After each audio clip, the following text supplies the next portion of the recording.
Chapter 17. In about a minute, somebody spoke out of a window without putting his head out and says, "Be done, boys, who's there?" I says, "It's me." "Who's me?" "George Jackson, sir." "What do you want?" "I don't want nothing, sir. I only want to go along by, but the dogs won't let me." "What are you prowling around here this time of night for hay?" "I warn't prowling around, sir. I fell overboard off of the steamboat." "Oh, you did you? Strike a light there, somebody. What did you say your name was?" "George Jackson, sir. I'm only a boy." "Look here, if you're telling the truth you needn't be afraid. Nobody'll hurt you. But don't try to budge. Stand right where you are. Rouse out Bob and Tom, some of you, and fetch the guns."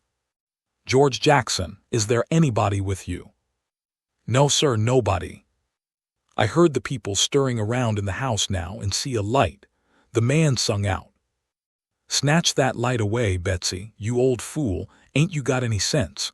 Put it on the floor behind the front door. Bob, if you and Tom are ready, take your places." "All ready." "Now, George Jackson, do you know the Shepherdsons?" "No, sir, I never heard of them." "Well, that may be so, and it mayn't. Now, all ready, step forward, George Jackson, and mind, don't you hurry, come mighty slow. If there's anybody with you, let him keep back. If he shows himself, he'll be shot. Come along now. Come slow, push the door open yourself, just enough to squeeze in, do you hear?" I didn't hurry. I couldn't if I'd a wanted to. I took one slow step at a time, and there warn't a sound, only I thought I could hear my heart. The dogs were as still as the humans, but they followed a little behind me. When I got to the 3 log doorsteps, I heard them unlocking and unbarring and unbolting. I put my hand on the door and pushed it a little and a little more till somebody said, "There, that's enough, put your head in." I done it, but I judged they would take it off. The candle was on the floor, and there they all was, looking at me and me at them, for about a quarter of a minute. 3 big men with guns pointed at me, which made me wince, I tell you. The oldest gray and about 60, the other 2 30 or more, all of them fine and handsome, and the sweetest old gray-headed lady, and back of her 2 young women which I couldn't see right well. The old gentleman says, "There, I reckon it's all right, come in." As soon as I was in the old gentleman, he locked the door and barred it and bolted it, and told the young men to come in with their guns, and they all went in a big parlor that had a new rag carpet on the floor, and got together in a corner that was out of the range of the front windows. There warn't none on the side. They held the candle and took a good look at me, and all said, "Why, he ain't a Shepherdson, no, there ain't any Shepherdson about him." Then the old man said he hoped I wouldn't mind being searched for arms, because he didn't mean no harm by it. It was only to make sure. So he didn't pry into my pockets, but only felt outside with his hands and said it was all right. He told me to make myself easy and at home, and tell all about myself. But the old lady says, "Why, bless you, Saul, the poor thing's as wet as he can be, and don't you reckon it may be he's hungry?" "True for you, Rachel, I forgot." So the old lady says, "Betsy, this was a nigger woman. You fly around and get him something to eat as quick as you can, poor thing. And one of you girls go and wake up Buck and tell him, 'Oh, here he is himself. Buck, take this little stranger and get the wet clothes off from him and dress him up in some of yours that's dry.'" Buck looked about as old as me, 13 or 14 or along there, though he was a little bigger than me. He hadn't on anything but a shirt, and he was very frowsy-headed. He came in gaping and digging one fist into his eyes, and he was dragging a gun along with the other one. He says, "Ain't they no Shepherdsons around?" They said no, 'twas a false alarm. "Well," he says, "if they'd a been some, I reckon I'd a got one." They all laughed, and Bob says, "Why, Buck, they might have scalped us all, you've been so slow in coming." "Well, nobody come after me, and it ain't right I'm always kept down. I don't get no show." "Never mind, Buck, my boy," says the old man. "You'll have show enough all in good time, don't you fret about that. Go long with you now, and do as your mother told you." When we got upstairs to his room, he got me a coarse shirt and a roundabout and pants of his, and I put them on. While I was at it, he asked me what my name was, but before I could tell him, he started to tell me about a blue jay and a young rabbit he had catched in the woods day before yesterday, and he asked me where Moses was when the candle went out. I said I didn't know. I hadn't heard about it before, no way. Well, guess, he says. How am I going to guess, says I, when I never heard tell of it before? But you can guess, can't you? It's just as easy. Which candle, I says. Why, any candle, he says. I don't know where he was, says I. Where was he? Why, he was in the dark, that's where he was. Well, if you knowed where he was, what did you ask me for? Why, blame it, it's a riddle, don't you see? Say, how long are you going to stay here? You got to stay always. We can just have booming times, they don't have no school now. Do you own a dog? I've got a dog, and he'll go in the river and bring out chips that you throw in. Do you like to comb up Sundays and all that kind of foolishness?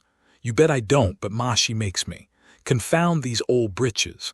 I reckon I'd better put 'em on, but I'd rather not, it's so warm. Are you all ready? All right. Come along, old hoss. Cold corn pone, cold corned beef, butter and buttermilk. That is what they had for me down there, and there ain't nothing better that ever I've come across yet.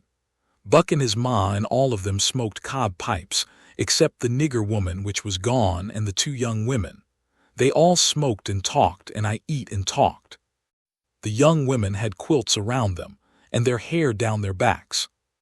They all asked me questions, and I told them how Pap and me and all the family was living on a little farm down at the bottom of Arkansas, and my sister Mary Ann run off and got married and never was heard of no more, and Bill went to hunt them and he warn't heard of no more, and Tom and Mort died, and then there warn't nobody but just me and Pap left, and he was just trimmed down to nothing, on account of his troubles. So when he died, I took what there was left, because the farm didn't belong to us, and started up the river deck passage and fell overboard, and that was how I come to be here. So they said I could have a home there as long as I wanted it. Then it was most daylight and everybody went to bed, and I went to bed with Buck, and when I waked up in the morning, drat it all, I had forgot what my name was. So I laid there about an hour trying to think, and when Buck waked up I says, "Can you spell, Buck?" "Yes," he says. "I bet you can't spell my name," says I. "I bet you what you dare I can," says he. "All right," says I, "go ahead." "Gorgjackson, there now," he says. "Well," says I, "you done it, but I didn't think you could. It ain't no slouch of a name to spell right off without studying." I set it down, private, because somebody might want me to spell it next, and so I wanted to be handy with it and rattle it off like I was used to it. It was a mighty nice family, and a mighty nice house, too. I hadn't seen no house out in the country before that was so nice and had so much style. It didn't have an iron latch on the front door, nor a wooden one with a buckskin string but a brass knob to turn, the same as houses in town. There warn't no bed in the parlor, nor a sign of a bed, but heaps of parlors in towns has beds in them. There was a big fireplace that was bricked on the bottom, and the bricks was kept clean and red by pouring water on them and scrubbing them with another brick. Sometimes they wash them over with red water paint that they call Spanish brown, same as they do in town. They had big brass dog irons that could hold up a saw log. There was a clock on the middle of the mantelpiece, with a picture of a town painted on the bottom half of the glass front, and a round place in the middle of it for the sun, and you could see the pendulum swinging behind it. It was beautiful to hear that clock tick, and sometimes when one of these peddlers had been along and scoured her up and got her in good shape, she would start in and strike 150 before she got tuckered out. They wouldn't took any money for her. Well, there was a big outlandish parrot on each side of the clock, made out of something like chalk and painted up gaudy.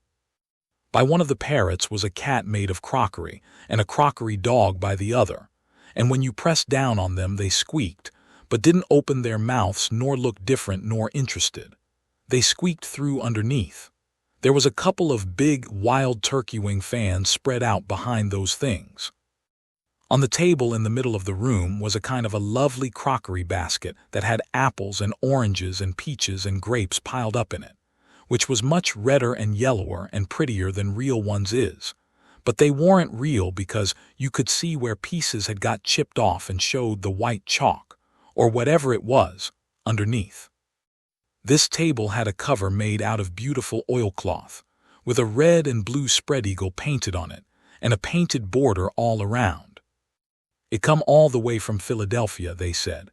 There were some books, too, piled up perfectly exact on each corner of the table. One was a big family Bible full of pictures. One was Pilgrim's Progress about a man that left his family, it didn't say why. I read considerable in it now and then. The statements was interesting but tough. Another was Friendship's Offering, full of beautiful stuff and poetry, but I didn't read the poetry. Another was Henry Clay's Speeches, and another was Dr. Gunn's Family Medicine, which told you all about what to do if a body was sick or dead. There was a hymn book and a lot of other books.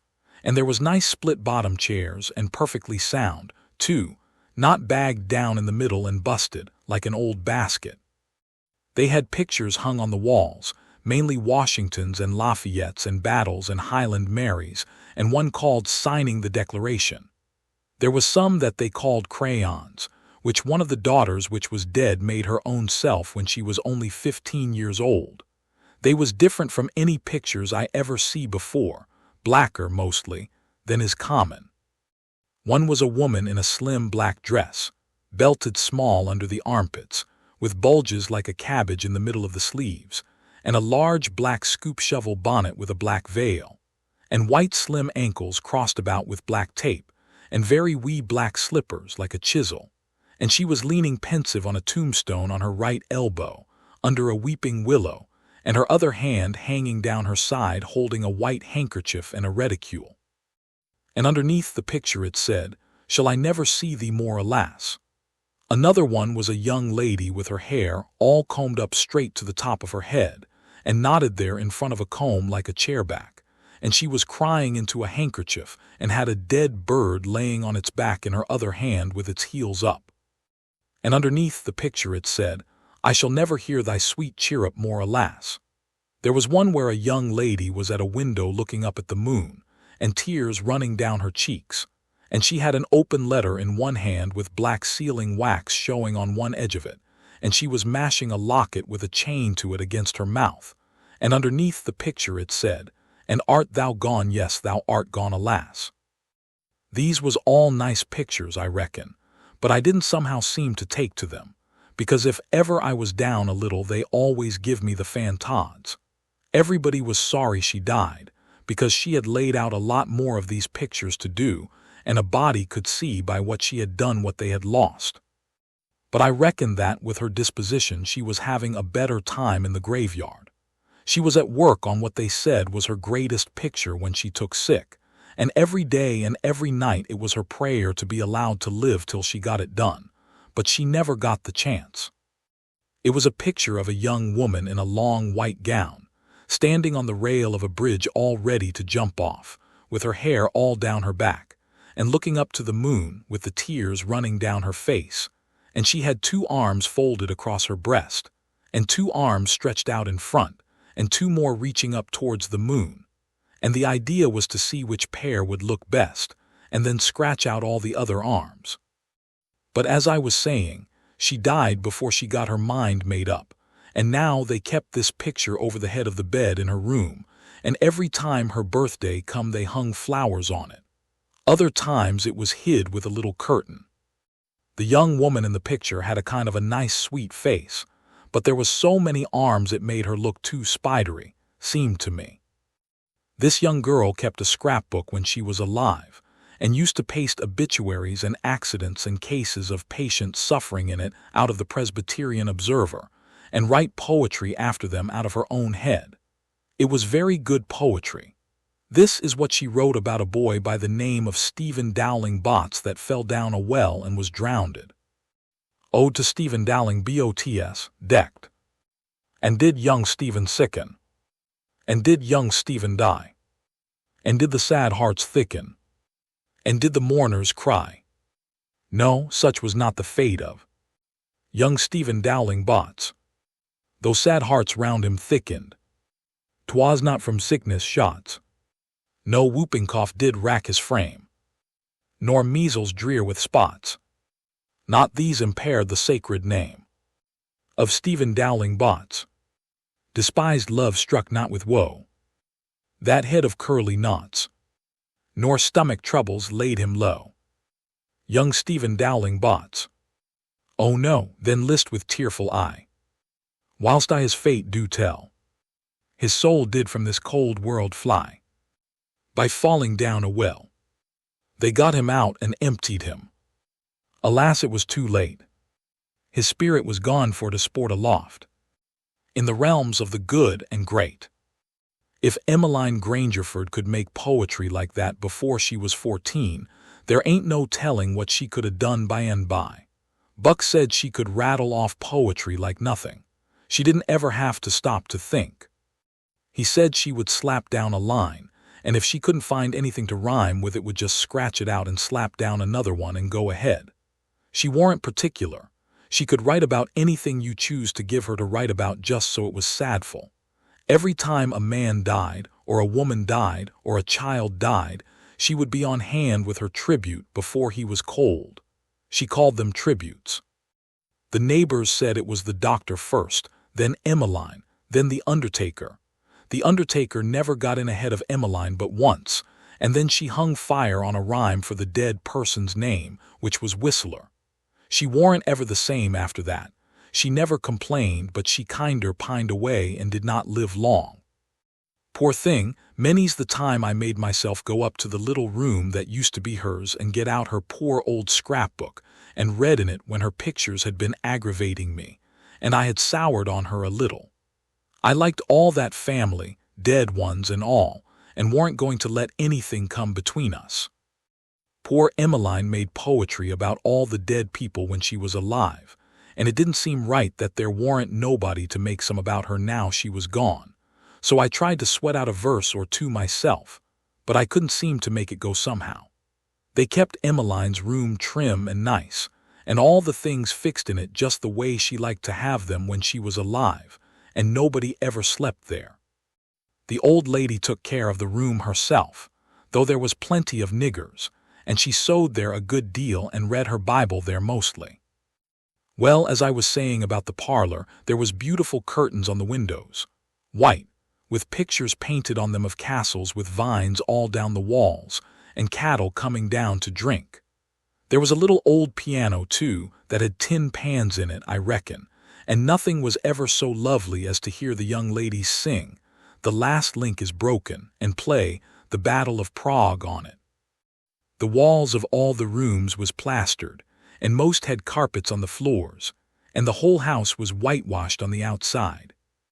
It was a double house, and the big open place betwixt them was roofed and floored, and sometimes the table was set there in the middle of the day, and it was a cool, comfortable place.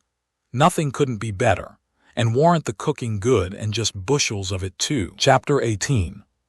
Carl Grangerford was a gentleman, you see. He was a gentleman all over, and so was his family. He was well born, as the saying is, and that's worth as much in a man as it is in a horse, so the widow Douglas said, and nobody ever denied that she was of the first aristocracy in our town. And Pap he always said it too, though he warn't no more quality than a mudcat himself. Carl Grangerford was very tall and very slim, and had a darkish paly complexion, not a sign of red in it anywheres. He was clean-shaved every morning all over his thin face, and he had the thinnest kind of lips, and the thinnest kind of nostrils, and a high nose, and heavy eyebrows, and the blackest kind of eyes, sunk so deep back that they seemed like they was looking out of caverns at you, as you may say. His forehead was high, and his hair was black and straight and hung to his shoulders. His hands was long and thin, and every day of his life he put on a clean shirt and a full suit from head to foot made out of linen so white it hurt your eyes to look at it, and on Sundays he wore a blue tailcoat with brass buttons on it. He carried a mahogany cane with a silver head to it. There warn't no frivolousness about him, Not a bit, and he weren't ever loud. He was as kind as he could be. You could feel that, and so you had confidence. Sometimes he smiled, and it was good to see. But when he straightened himself up like a liberty pole, and the lightning begun to flicker out from under his eyebrows, you wanted to climb a tree first and find out what the matter was afterwards. He didn't ever have to tell anybody to mind their manners. Everybody was always good-mannered where he was. Everybody loved to have him around, too. He was sunshine most always. I mean, he made it seem like good weather. When he turned into a cloud bank, it was awful dark for half a minute, and that was enough. There wouldn't nothing go wrong again for a week. When him and the old lady come down in the morning, all the family got up out of their chairs and give them good day, and didn't set down again till they had set down. Then Tom and Bob went to the sideboard where the decanter was, and mixed a glass of bitters and handed it to him, and he held it in his hand and waited till Tom's and Bob's was mixed, and then they bowed and said, "Our duty to you, sir and madam." And they bowed the least bit in the world and said thank you. And so they drank, all three, and Bob and Tom poured a spoonful of water on the sugar and the mite of whiskey or apple brandy in the bottom of their tumblers, and give it to me and Buck, and we drank to the old people too. Bob was the oldest and Tom next, tall, beautiful men with very broad shoulders and brown faces, and long black hair and black eyes. They dressed in white linen from head to foot, like the old gentlemen, and wore broad Panama hats. Then there was Miss Charlotte. She was 25 and tall and proud and grand, but as good as she could be when she warn't stirred up. But when she was, she had a look that would make you wilt in your tracks like her father. She was beautiful. So was her sister, Miss Sophia, but it was a different kind. She was gentle and sweet like a dove, and she was only 20. Each person had their own nigger to wait on them, Buck too. My nigger had a monstrous easy time, because I warn't used to having anybody do anything for me, but Buck was on the jump most of the time. This was all there was of the family now, but there used to be more 3 sons. They got killed, and Emmeline that died. The old gentleman owned a lot of farms and over 100 niggers. Sometimes a stack of people would come there horseback from 10 or 15 mile around and stay 5 or 6 days, and have such junketings round about and on the river, and dances and picnics in the woods daytimes and balls at the house nights. These people was mostly kinfolks of the family. The men brought their guns with them. It was a handsome lot of quality, I tell you. There was another clan of aristocracy around there, 5 or 6 families, mostly of the name of Shepherdson. They was as high-toned and well-born and rich and grand as the tribe of Grangerfords. The Shepherdsons and Grangerfords used the same steamboat landing, which was about 2 mile above our house. So sometimes when I went up there with a lot of our folks, I used to see a lot of the Shepherdsons there on their fine horses. One day Buck and me was away out in the woods hunting and heard a horse coming. We was crossing the road. Buck says, "Quick, jump for the woods." We done it and then peeped down the woods through the leaves. Pretty soon a splendid young man come galloping down the road, setting his horse easy and looking like a soldier. He had his gun across his pommel. I had seen him before. It was young Harney Shepherdson. I heard Buck's gun go off at my ear, and Harney's hat tumbled off from his head. He grabbed his gun and rode straight to the place where we was hid. But we didn't wait. We started through the woods on a run. The woods weren't thick, so I looked over my shoulder to dodge the bullet, and twice I seen Harney cover Buck with his gun, and then he rode away the way he come, to get his hat, I reckon, but I couldn't see. We never stopped running till we got home. The old gentleman's eyes blazed a minute. 'Twas pleasure, mainly, I judged. Then his face sort of smoothed down, and he says, kind of gentle, "I don't like that shooting from behind a bush. Why didn't you step into the road, my boy?" "The Shepherdsons don't, father. They always take advantage." Miss Charlotte, she held her head up like a queen while Buck was telling his tale, and her nostrils spread and her eyes snapped. The 2 young men looked dark, but never said nothing. Miss Sophia, she turned pale, but the color come back when she found the man warn't hurt.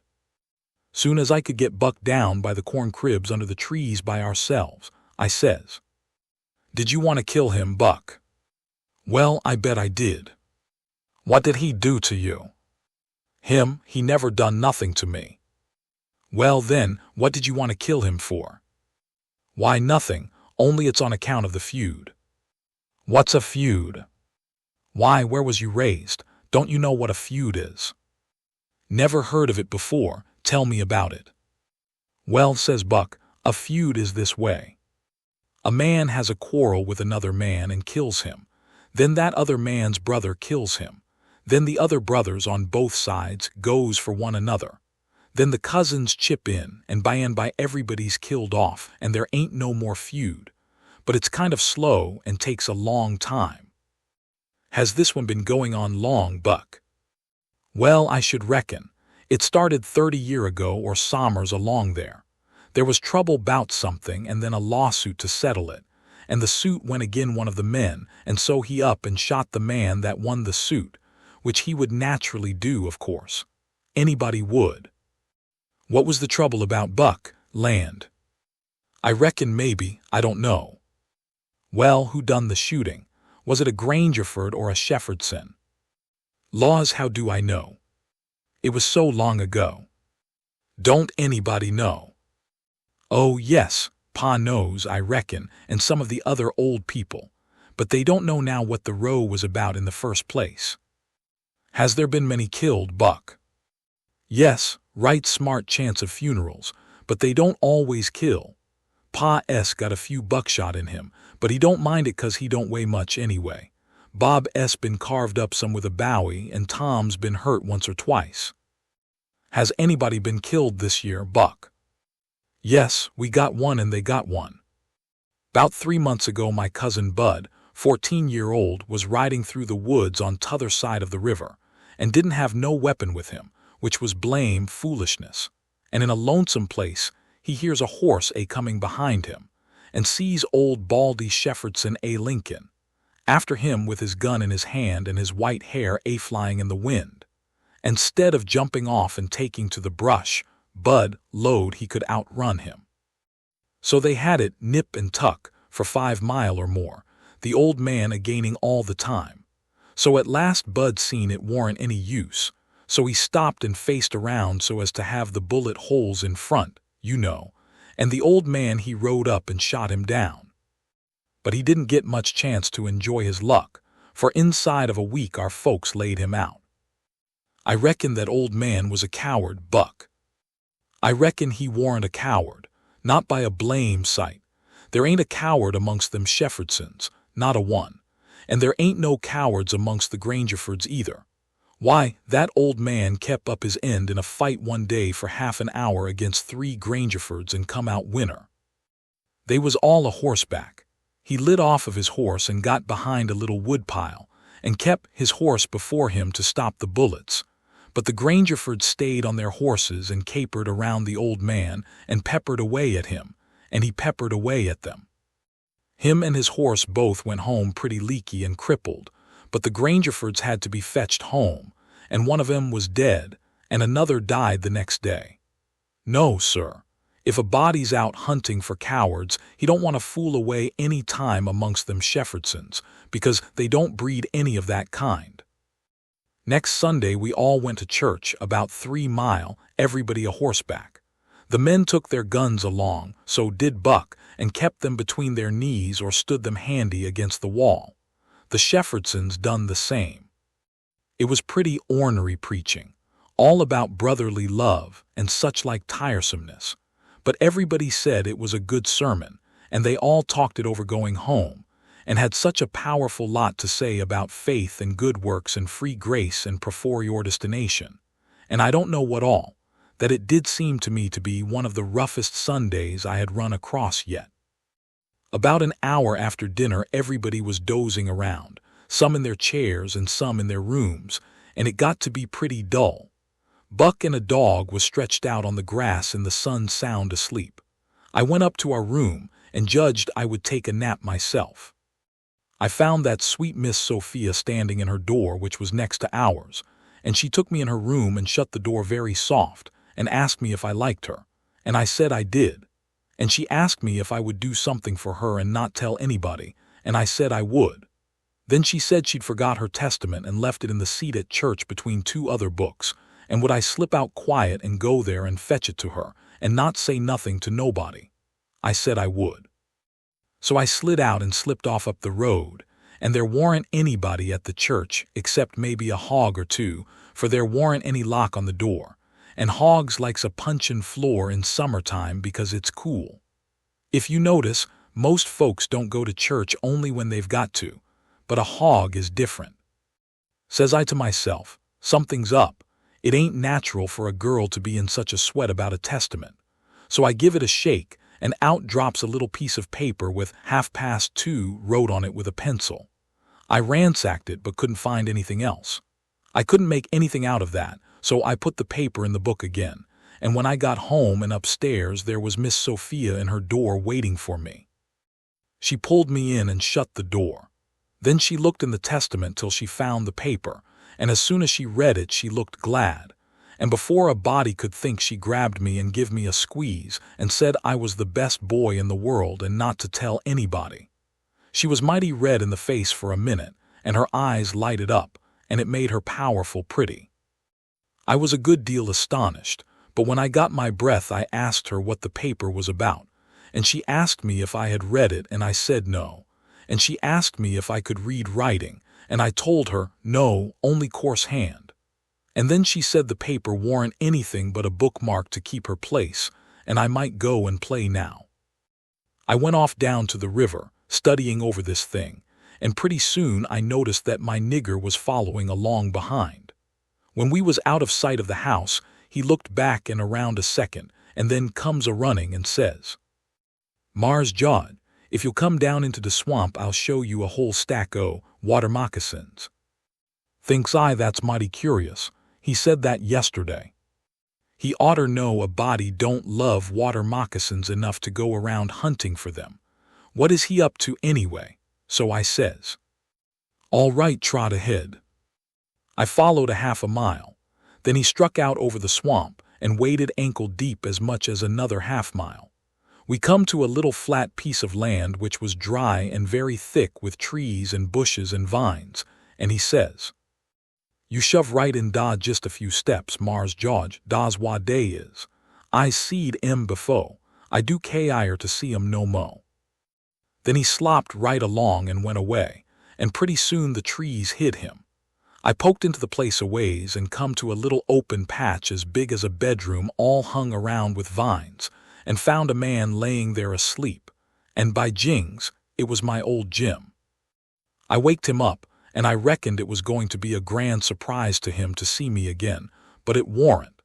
He nearly cried he was so glad, but he warn't surprised. Said he swum along behind me that night and heard me yell every time but dasn't answer because he didn't want nobody to pick him up and take him into slavery again. Says he, "I got hurt a little and couldn't swim fas, so I was a considerable ways behind you towards de laws. When you landed I reckoned I could catch up wid you on de land, doubt having to shout at you, but when I see dat house I begin to go slow. I us off too fur to hear what dey say to you. I was 'fraid o' de dogs, but when it us all quiet again, I knowed you's in de house, so I struck out for de woods to wait for day. Early in de mornin', some de niggers come along, gwine to de fields, and dey tuck me and showed me dis place, why de dogs can't track me on accounts o' de water, and dey brings me truck to eat every night, and tells me how you's gettin' along. Why didn't you tell my Jack to fetch me here sooner, Jim?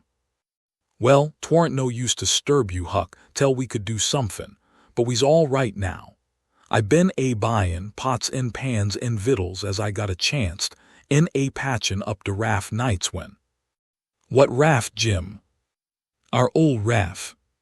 "You mean to say our old raft warn't smashed all to flinders?" "No, she warn't. She was tore up a good deal, one end of her was, but dey warn't no great harm done, onny our traps was mows all lows. Ef we hadn't dive so deep and swum so fur under water and de night hadn't been so dark, and we warn't so scared and been sich pumpkin heads as de sayin' is we'd a seed de raft. But it's jis as well we didn't. Case now she's all fixed up again mo's as good as new, and we's got a new lot o' stuff in de place o' what us lows. Why, how did you get hold of the raft again, Jim? Did you catch her? How I gwine to catch her I out in de woods. No, some de niggers found her catched on a snag along he and de ben, and dey hid her in a crick mongst de willows, and dey was so much jowin' bout which she belonged to de mo's, dat I come to he bout it pooty soon, so I ups and settles de trouble by tellin'. She do belong to none uv but to you and me.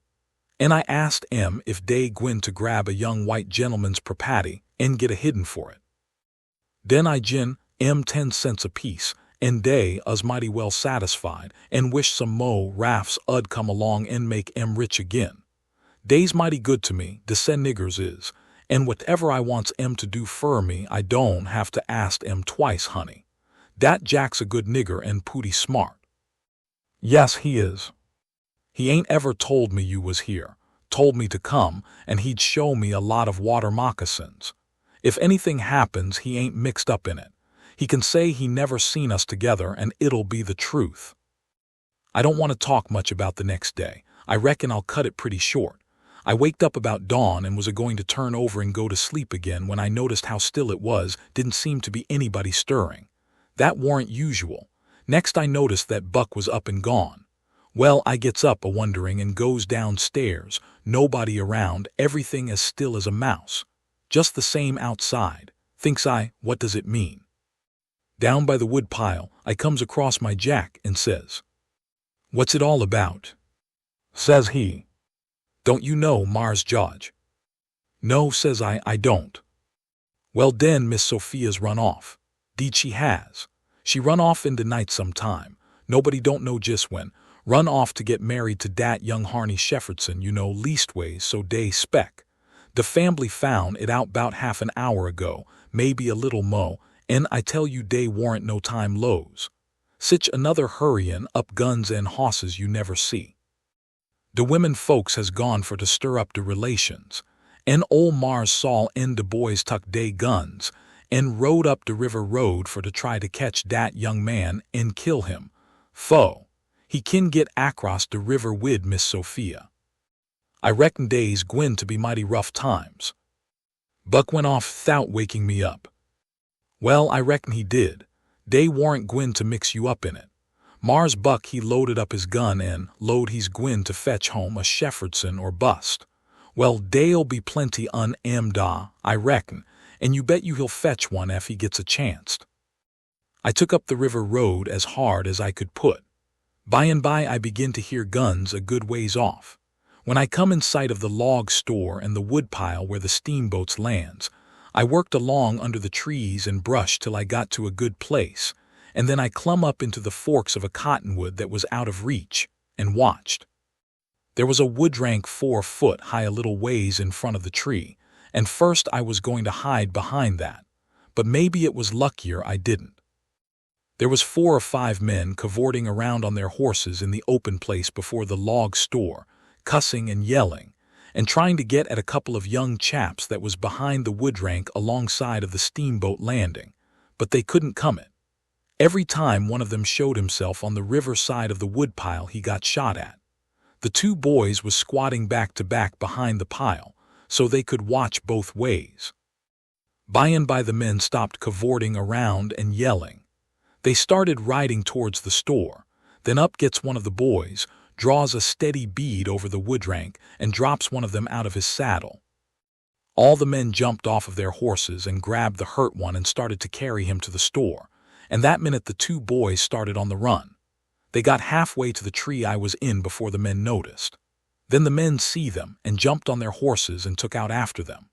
They gained on the boys, but it didn't do no good. The boys had too good a start. They got to the woodpile that was in front of my tree and slipped in behind it, and so they had the bulge on the men again. One of the boys was Buck, and the other was a slim young chap about 19 years old.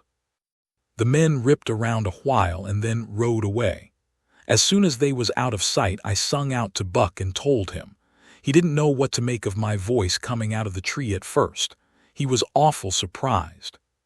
He told me to watch out sharp and let him know when the men come in sight again, said they was up to some devilment or other, wouldn't be gone long. I wished I was out of that tree, but I dasn't come down.